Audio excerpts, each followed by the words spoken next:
Hello friends, कैसे हो आप सब। उम्मीद है बहुत अच्छे हैं और आपकी पढ़ाई भी बहुत अच्छे से चल रही है। मैं ऋतु त्रिपाठी आपका स्वागत करती हूँ आपके अपने प्लेटफॉर्म पर, जहाँ आज हम डिस्कस करने वाले हैं बहुत ही इम्पोर्टेंट टॉपिक्स टर्म्स को, जो कि बहुत मिसअंडरस्टैंडिंग क्रिएट करती है। और वो टर्म्स जो है हमारे वो हैं माइटोसिस एंड बाइनरी फिजन। होता क्या है कि कंफ्यूजन इसलिए हो रही है हमको इसमें कि दोनों के एंड प्रोडक्ट जो है वो आइडेंटिकल ही बनते हैं। दोनों का लास्ट प्रोडक्ट जो बनेगा वो आइडेंटिकल ही होगा। दो सेल्स ही बन रही हैं दोनों में अल्टीमेटली, एंड दोनों का जो जीनोम है उसका अमाउंट भी सेम है। तो क्या डिफरेंस है, कहाँ पे माइटोसिस हो रही है एंड कहाँ पर बाइनरी फिजन हो रहा है। इसी चीज को हम बहुत छोटे से शॉर्ट फॉर्म में आज यहाँ पे पढ़ने वाले हैं। तो चलिए स्टार्ट करते हैं अपने टॉपिक को। First one is binary fission की बात करते हैं।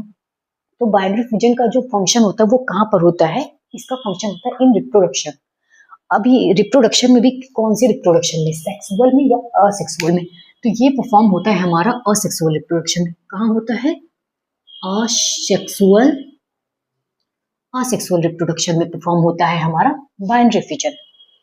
कौन कौन से ऑर्गेनिज्म में परफॉर्म होता है, occurs in prokaryotes and eukaryotes. Prokaryotes and eukaryotes में परफॉर्म होता है।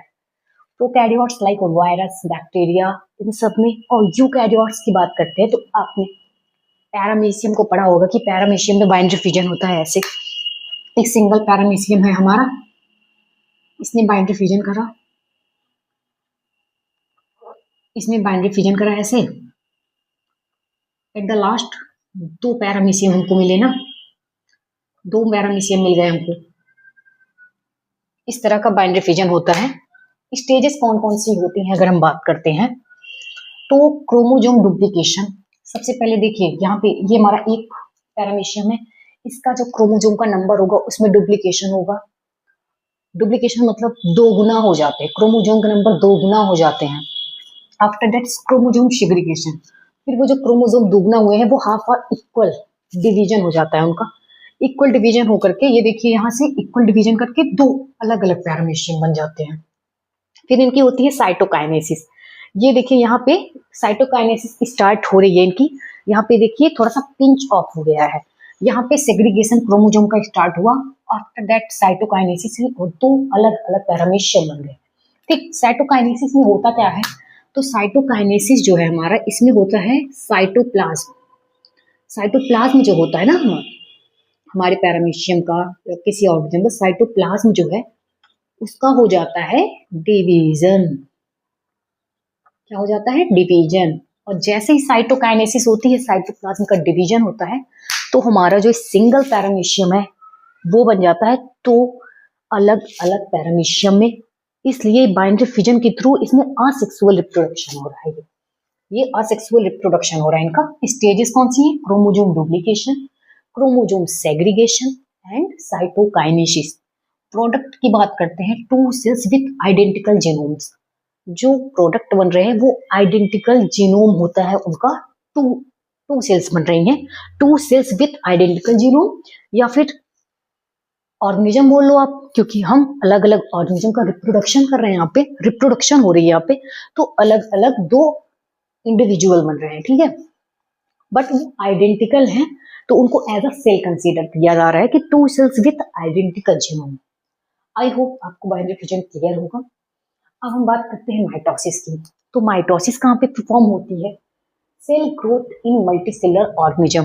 जो मल्टीसेलुलर ऑर्गेनिज्म होते हैं, एज एग्जांपल लीजिए, जब आप पैदा हुए होंगे, न्यू बॉर्न बेबी रहे होंगे, छोटू से रहे होंगे, फिर आपकी ग्रोथ हुई, धीरे धीरे ग्रोथ हुई। ऐसा क्या आपकी बॉडी में हुआ कि आपकी सारे ऑर्गन वही हैं, सारी चीजें वही है, बट आपकी साइज बढ़ रही है, ग्रोथ हो रही है ना आपकी, तो वो किसके थ्रू हो रही है, तो वो हो रही है cell growth in multicellular organism. ये जो प्रोसेस हमारी ग्रोथ की होती है वो होती है माइटोसिस के थ्रू। हमारी सेल्स डिवीजन करती हैं, डिवीजन करते करते सेल की ग्रोथ करती हैं। फिर अगर वो डिवीजन ना हो तो सेल ग्रोथ नहीं करेंगी और हमारी साइज छोटू सी ही रह जाती। ठीक है, तो माइटोसिस हमारी हाइट को, हमारी विड्थ को, ये सब बढ़ाने में मदद करती है। तो cell growth in multicellular organism, ये चीज मल्टीसेलुलर ऑर्गेनिज्म में परफॉर्म हो रही है। Cell growth performs in eukaryotes. ये कहाँ पे होती है? हमारे यूकैरियोट्स में। ओके, माइटोटिक स्पिंडल फॉर्म्स, जब माइटोसिस होता है तो वहां पर स्पिंडल फाइबर्स फॉर्म्स होते हैं, बट जब हम बाइंडरी फ्यूजन की बात कर रहे होते हैं, नो स्पिंडल फॉर्म्स, कोई भी स्पिंडल फॉर्म नहीं हो रहा होता है। स्टेजेस की बात करते हैं तो इसमें 4 स्टेज होती हैं। कौन कौन सी स्टेजेस है हमारी?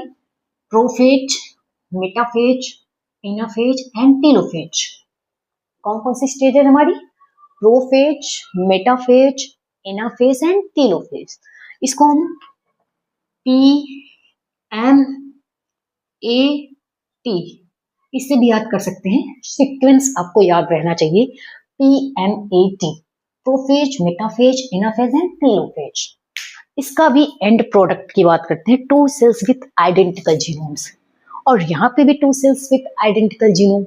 इसलिए जो है हमारा जो इसमें कंफ्यूजन होती है, यही रीजन है कि दोनों सेल आइडेंटिकल जीनोम के साथ बन रही होती हैं। आई थिंक आपको ये क्लियर हुआ होगा, बट ये PNAT आप नहीं भूलेंगे जब भी बात किया जाएगा माइटोसिस का या मियोसिस का। ये स्टेजेस का जो सीक्वेंस है सेम ही रहने वाला है। ओके, आज के लिए इतना ही रखते हैं, बाकी नेक्स्ट लेक्चर में देखते हैं। Thank you class.